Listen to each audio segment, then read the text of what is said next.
So my name is Leni Demik.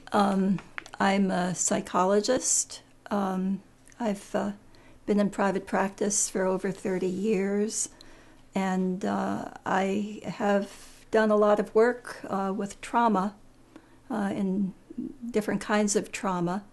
And I have a special interest in veterans because when I was 4 years old, I remember Canadian and American troops coming in on tanks and on horseback and walking on the dike where I lived. I lived in a house off the dike. And so they liberated Holland and liberated me personally. And I have no idea what would have happened had they not come in to do that. And so veterans are very close to my heart. I care deeply about what happens to them, and I want to pay back. I want to, in some way,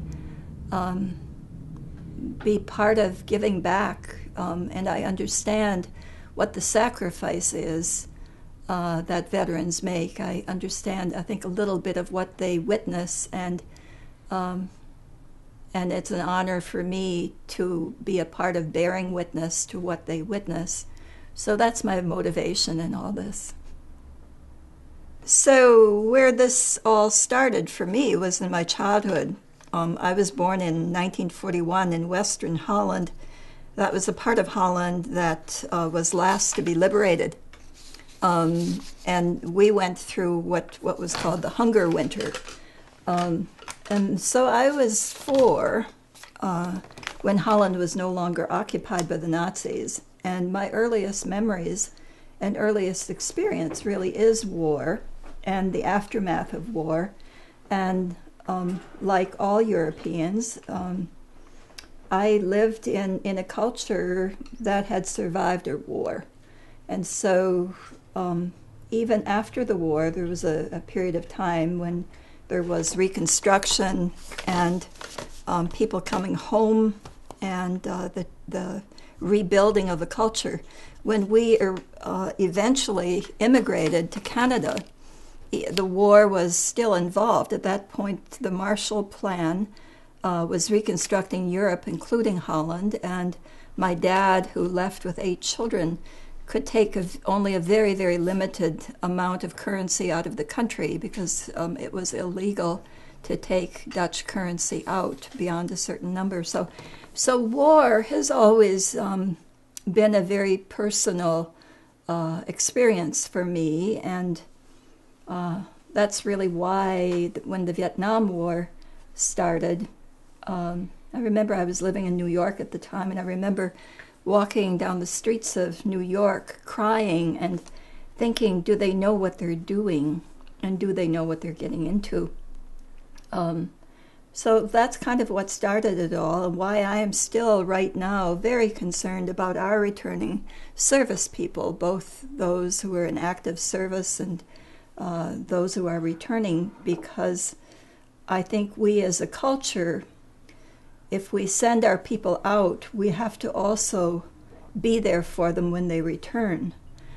So I'm anti-war, but I'm very pro-vet, and I'm pro the concept of that we as a culture are very responsible for what happens when the people that we have sent out come home.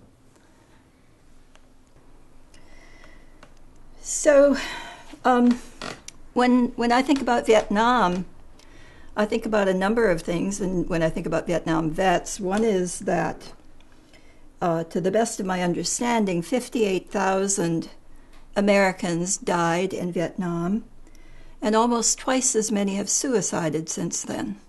Almost 100,000 have suicided, and 40 to 60% of the homeless are veterans. And we all know that the divorce rate is much higher for vets, and problems with intimacy are pervasive, and I say that as a psychologist.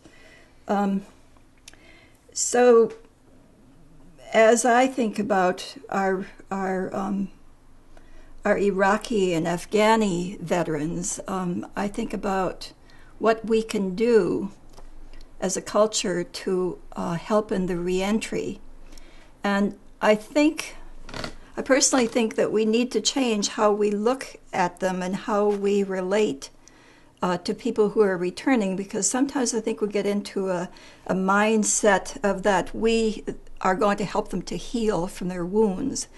And while on one level that's true, we do need to help in the recovery, the mental recovery that people suffer from the kind of trauma and shock that they have gone through. And of course, we need to open the doors for them so that the life they had before they went into the service is there and is available for them, that they don't have to fight and claw their way back in to get the job they once had, for example.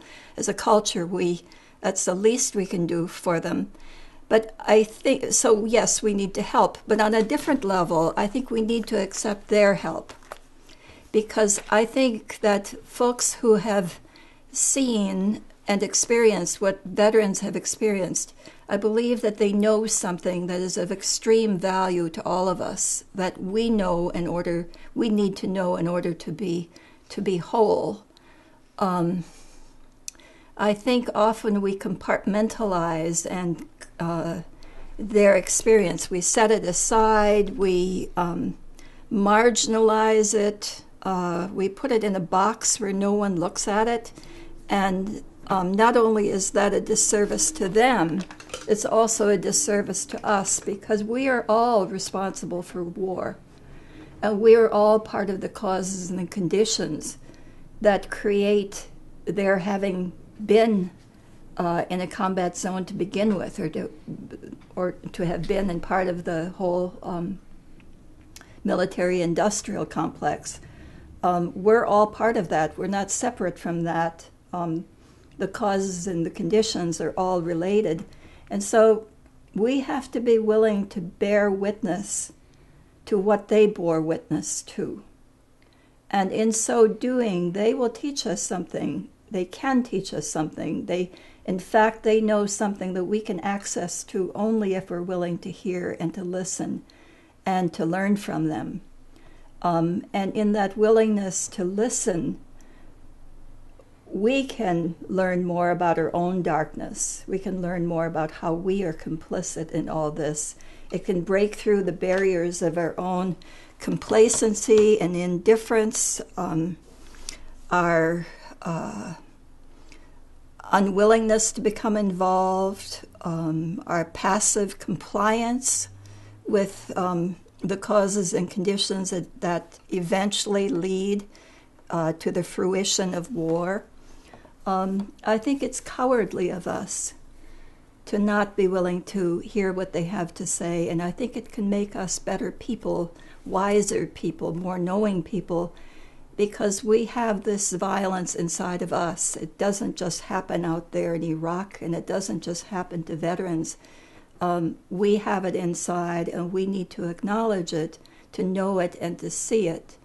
And so bearing witness to their stories, to their experience, in a way heals us all, and in a way ties us together again, because in our marginalization and compartmentalization of their experience, we separate them from us.